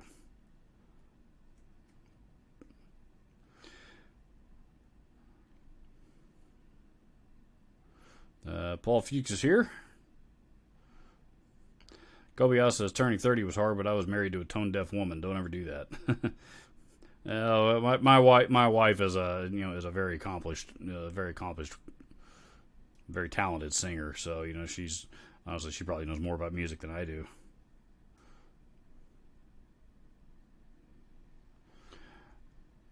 Joe Trey says I broke strings all the time in my first 4 years of playing. As I got better at playing and developed better technique, my strings stopped breaking. I probably break one string every couple years now. Yeah, and that's kind of the same thing with me. I mean, I broke strings more often when I was younger, but as I got older, and improved as a guitar player, that's just like you. That's when I stopped breaking strings quite so often. Now this doesn't mean I'm any kind of master shredder guitar player or anything. You all know I'm not, but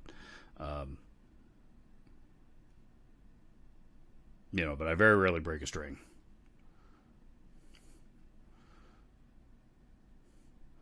Paul Fuchs says we're road worn. Jack Collins says we're vintage. Call it whatever you want. Road Warren's a relic. Vintage is old. Vintage is old.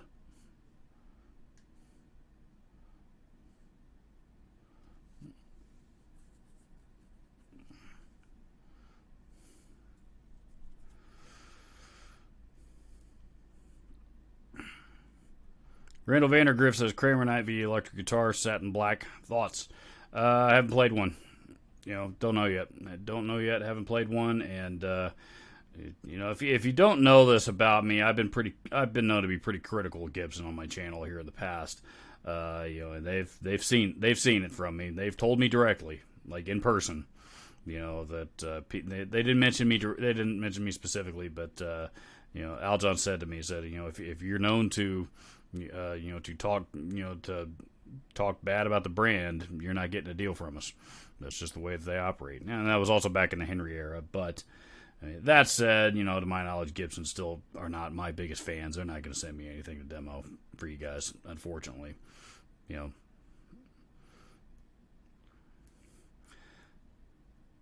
Though I don't know that Gibson sends out anything to anybody, to any YouTube channels or anybody like that for demo purposes at all these days. So and I don't know they really need it. They're, say what you want about them, but their branding is, still, the Gibson brand itself is still pretty strong. So.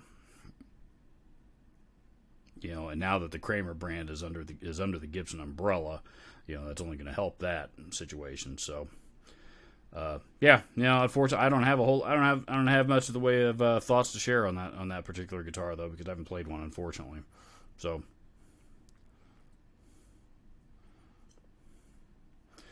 in the past, I broke my strings because of my bridge saddles being sharp from using heavier gauge strings.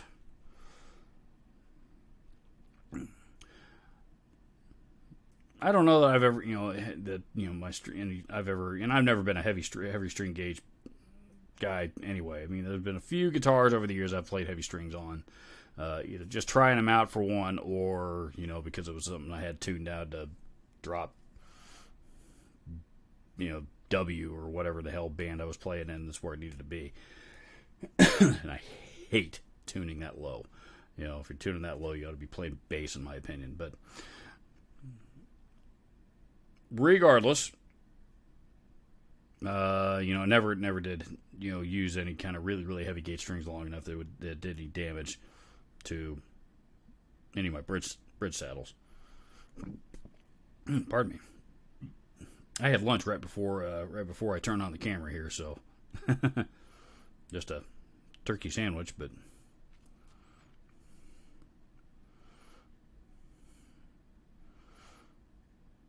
Jeff Seven says 12 to 56, not even slinkies on a 25.5-inch scale, tuned to drop C. See, and that's like power lines to me, man. that is really really heavy.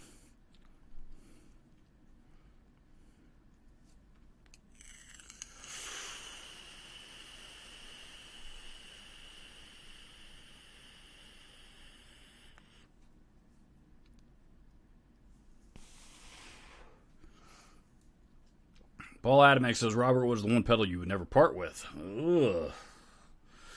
Yeah, there's a lot of them, to be honest with you, that I've grown pretty fond of. If I had to pick one, probably be my amp tweaker Type Metal Pro.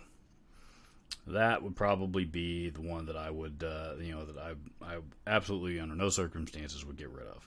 That pedal is kick ass, and it's got a ton of features on it, features that you don't find on any other pedal out there, and it's just a great sounding pedal. It sounds kind of like a 5150 amp, PV 5150 amp, that is, because they were designed by the same guy. So I don't know,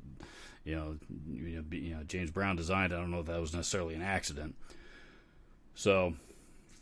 Yeah, I've always been really enjoyed that pedal. Admittedly, I've had a real hard time getting a good recorded sound out of it for some reason. I've never been able to figure that out, but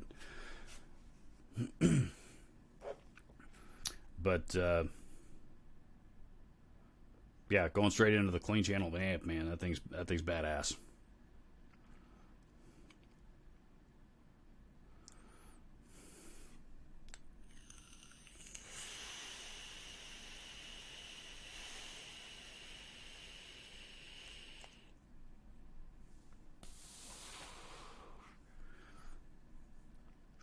Kobiot says, is Gibson getting a grip yet? The Henry era was getting spiteful, and current management ran out of the gate with lawyers and threats.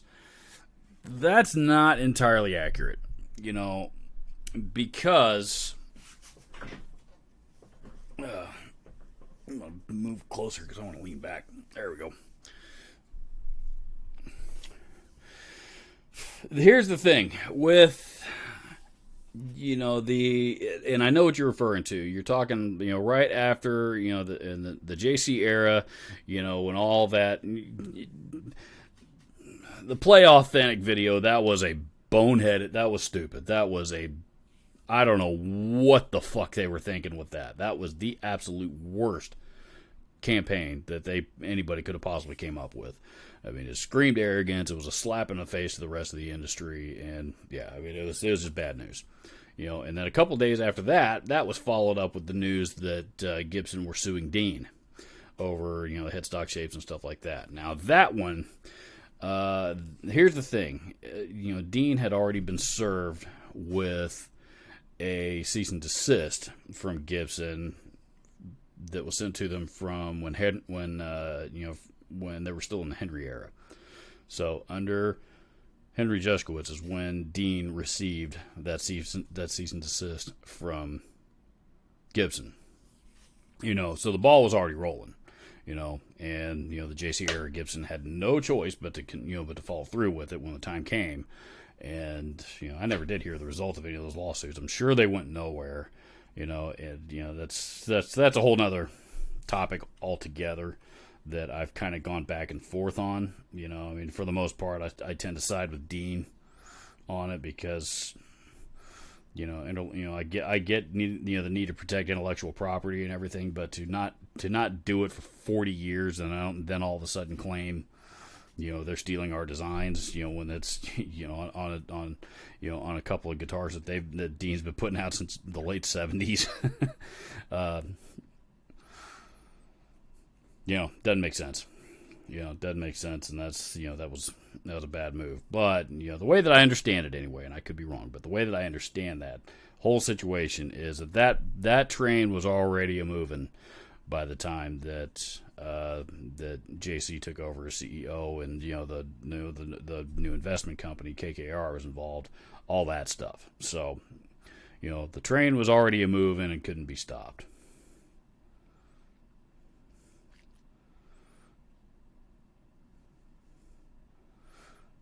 Now there's been a few other things that have happened since then. There was the one against, the threat against Kiesel over, one of their V models. It's not even close. That's not really a flying V.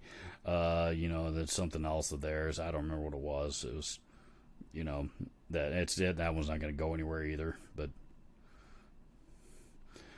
that one, I don't, I think that one, the ball did start rolling. The train wasn't, that one was all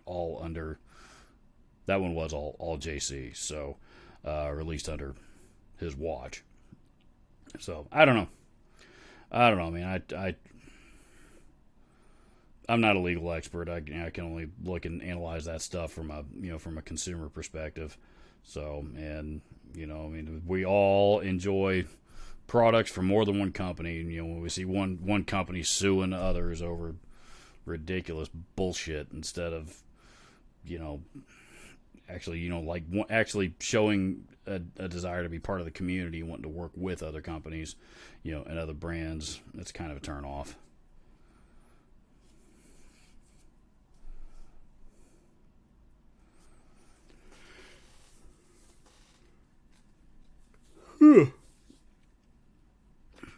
Neil Davis says at 63, I find that my guitar tone has changed from the humbucking metal maniac of my younger days to the telly and tweed sound nowadays.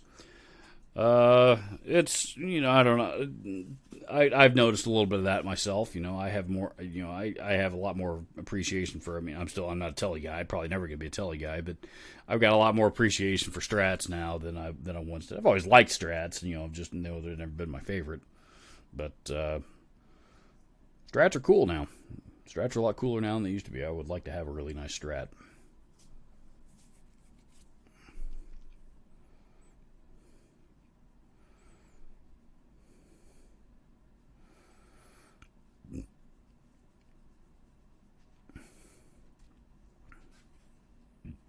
Pardon me. Okay, Zoe. All right. Come on. Here, come on. You want to say hi? All right. There you go. Let's put you that way. There she is.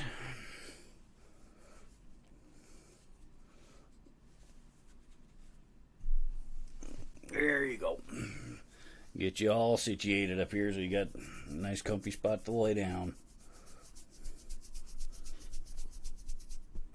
Yeah.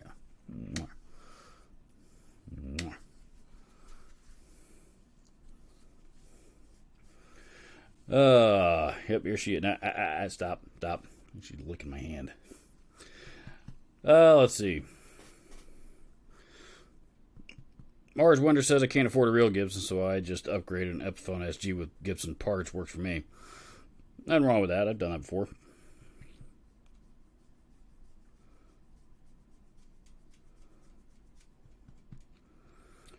Ryan 13 says 6-month-old Jackson Solos Pro is gorgeous and feels awesome, but with a maple through neck and Floyd is bright. It's bright and nasally. I've tried SD distortion, as in Seymour Duncan distortion, JB Nazgul bad tone, but too beautiful to sell. What kind of amp are you running that guitar into? And pedals and all that stuff. I mean, it shouldn't be. There's nothing there that I'm reading that should be giving you a bad guitar tone at all.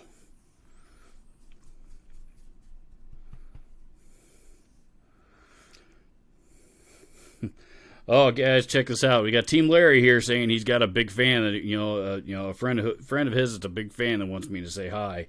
Of course, it's some unpronounceable name. Somebody's, a name that he wants me to say in an attempt to get me demonetized. Come up with something original, Team Larry. Jesus Christ. How stupid do you think I am?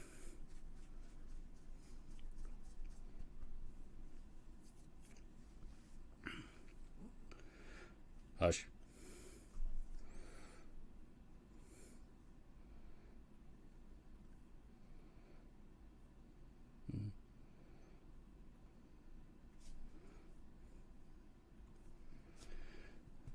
Let's see. Liptech says I'm a bass player and you girls don't know heavy strings.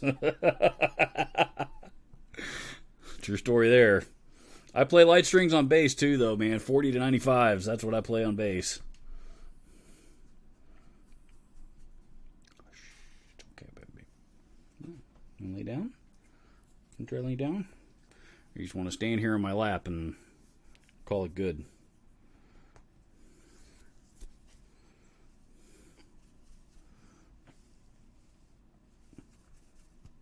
There she is. Any thoughts on the Fender Acoustasonic? They're not for me. Yeah, they're not for me. But they're selling. They started with the Telly, then they came out with the Strat. Now we got a Jaguar or a Jazzmaster. Now there's 3 or 4 different versions of it now that are realistically they're all the same goddamn thing, just different shape.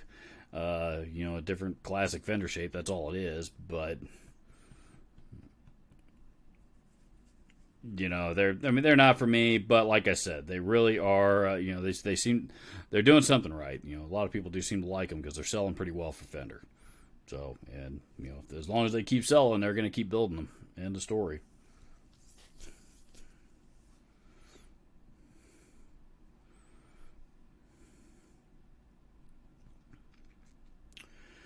Liptech1 says, Robert, you should look into early Zeppelin, where Page was using, I believe, a very early 1950 or so Fender Broadcaster / Tele, I think. Well, Page was actually known for playing a Tele quite a bit through his career. The solo to Stairway to Heaven was recorded with a Tele, among other things. He was known for playing more than just his '59 Les Paul, or his most famous for his '59 Les Paul.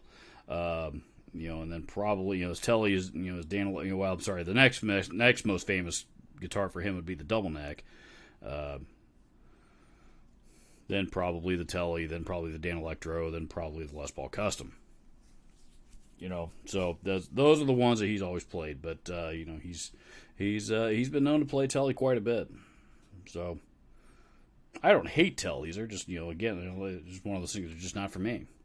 Just not my thing.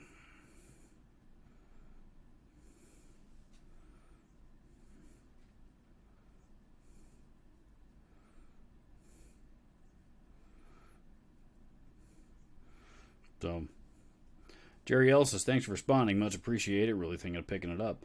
I will tell you, I've sold several of them. And, for those of you that don't know, I sell gear for a living at my full-time job. And, I've sold a lot of them. And I don't think I've ever had one returned. Maybe one. But that fucking Yahoo can't make up his mind on anything. So, but for the most part, I've sold a lot of them, and everybody that I've sold them to seem to be really, really happy with them. So, if there's something about them that has your interest, that's exactly what they're designed to do, is catch your interest. So, I wouldn't be afraid to buy one in that instance. So, chances, if something like that has has your attention, chances are you're probably going to like it.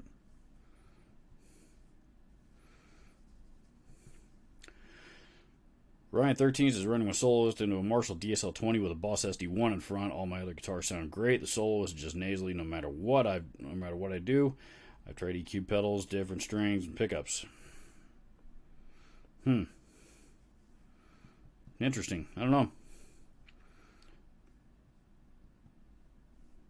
Kind of strange, actually. I wonder if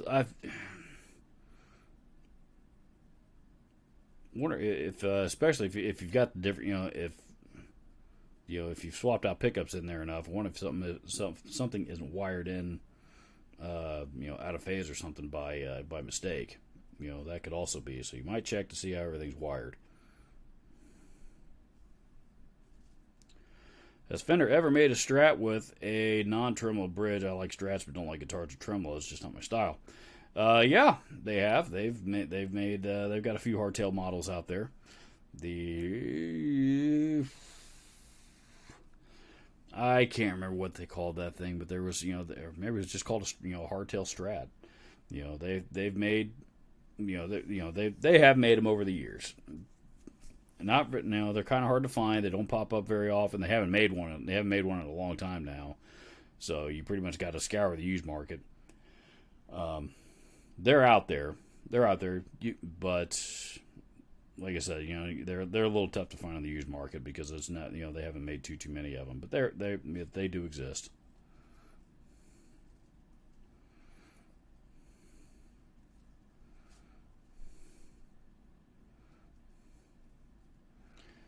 Let's see.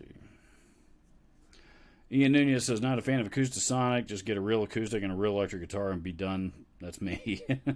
That's honestly, that's kind of my plan of attack on that as well. It's not really, it's, I get it. It's there. It's a design out of convenience. Designed to. It's designed for people looking to, streamline things. So, there is certainly a market for that, and there are people that, that do find it interesting, but, I'm with you. I don't have a problem bringing an electric and an acoustic for, two different purposes.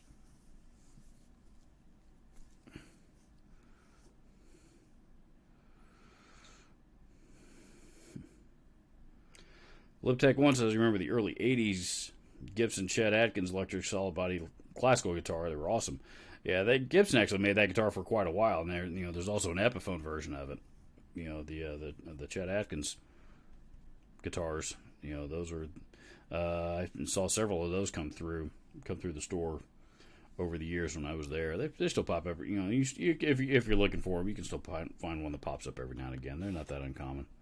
I think they made that guitar for quite a while.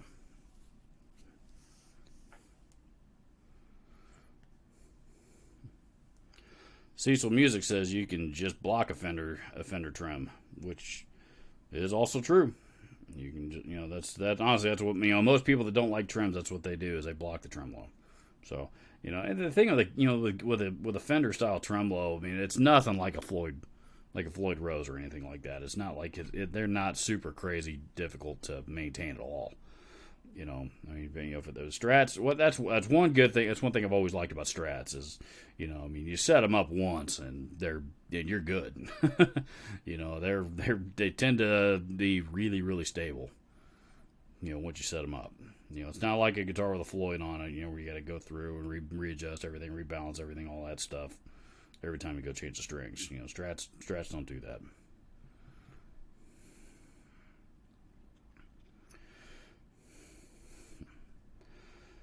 Randall Vandergriff says DV Mark Gen 15, 51, yada yada yada. Silver Generation Series. I want one. Thoughts? I think if you want one, go buy one.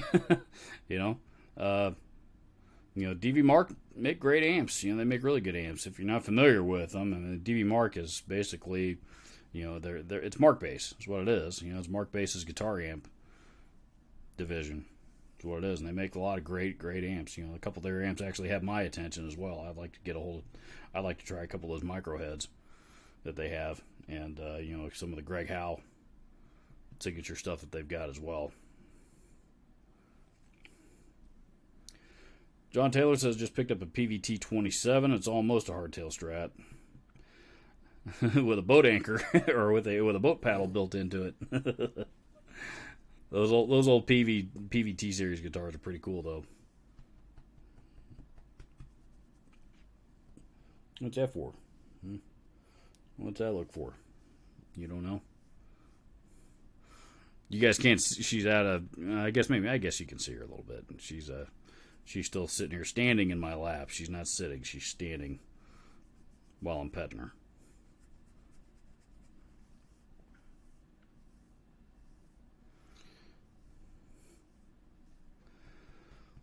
Liptech1 says it's his speakers. I think he's referring to Ryan 13's DSL-20 issue.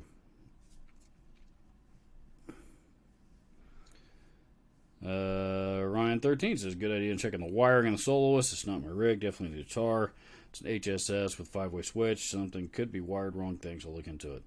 Check that. It might also, and as Liptech1 just mentioned, it could also very well be the speakers. So, what I would do in that instance is, if it's a fairly new amp with a new speaker in it, run a looper. If you do it when you leave work for the day or something. Run a looper with a rock riff or whatever kind of riff that you would normally play. And just let it run at a pretty reasonable volume all day long. And when you come back, that speaker will be good and broken in, and not quite as harsh and trebly sounding as non-broken in speakers like to do. Oh, okay, all right, alrighty, come on.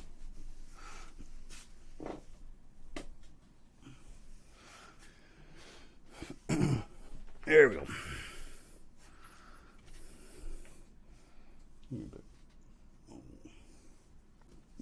Yeah.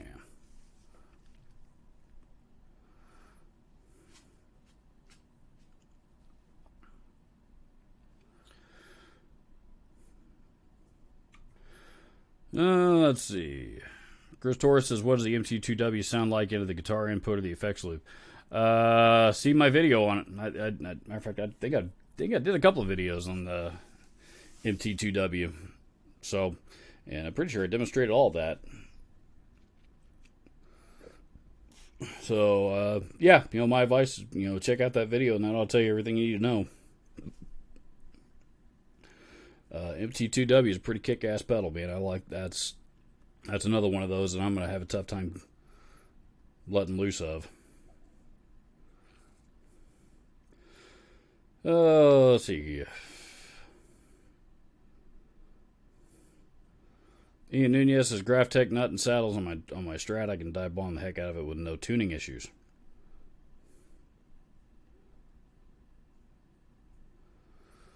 Jerry L says, what's a brand worth checking out? Guitars or pedals?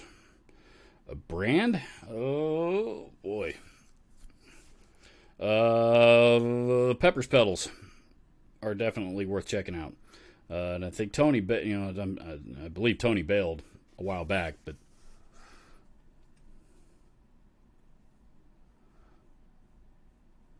Tony was in the chat here earlier at the very, very beginning, right after, not pretty much right as I went, as I clicked the go live switch. But, yeah, check out Peppers Pedals. He's based out of New Zealand. Builds everything by hand. All of his, all original designs. He's got some pretty cool stuff. So,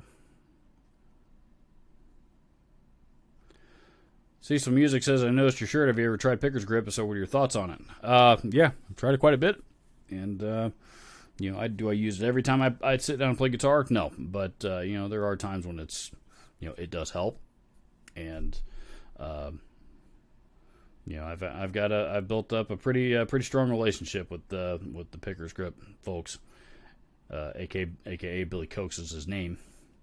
I built up a pretty strong relationship. So, I've done video on his product a time or two, and a lot of sponsorship spots and stuff like that. So, but I'm not saying that. He's not sponsoring this video at all. I'm not saying that. I generally do think it's a good product. So.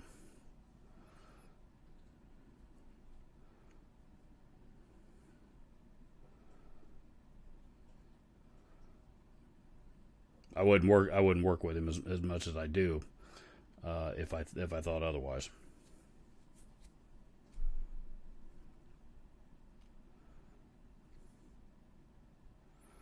Joe Trey says, I don't think the Fender Bullets are American made, though. I don't know about the Fender Bullets. I'm not sure. Well, let's talk about the strings. If we're talking about the guitars. That I don't know.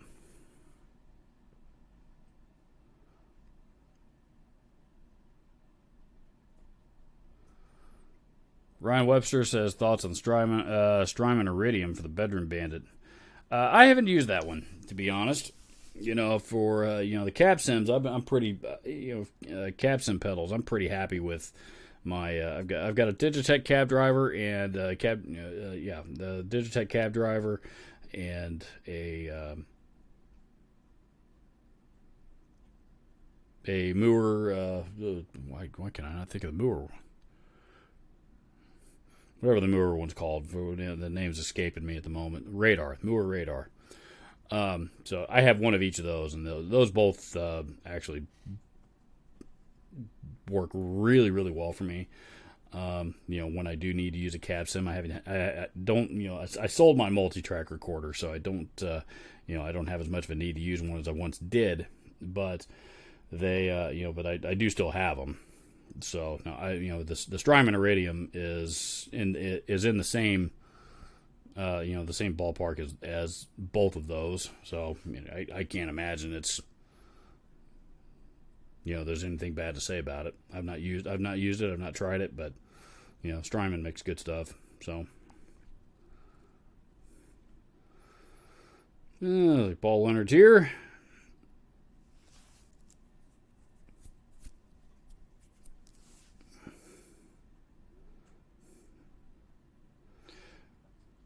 John Taylor says, sucks when you lose your main in a hair metal band. I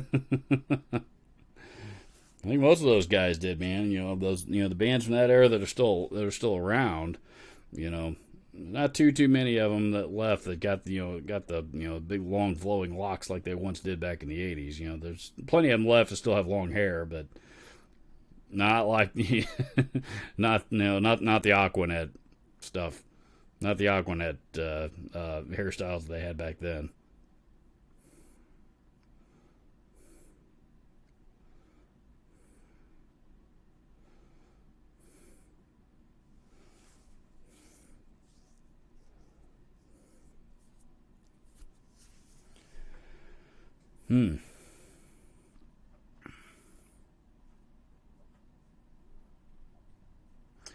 All right. Well, guys, we were at the 2 hour mark, and I gotta go. I gotta do some yard work, and more importantly, I gotta finish up this this goddamn video, which I hate spending a Saturday doing, but I gotta do it. So, yep, I'm out.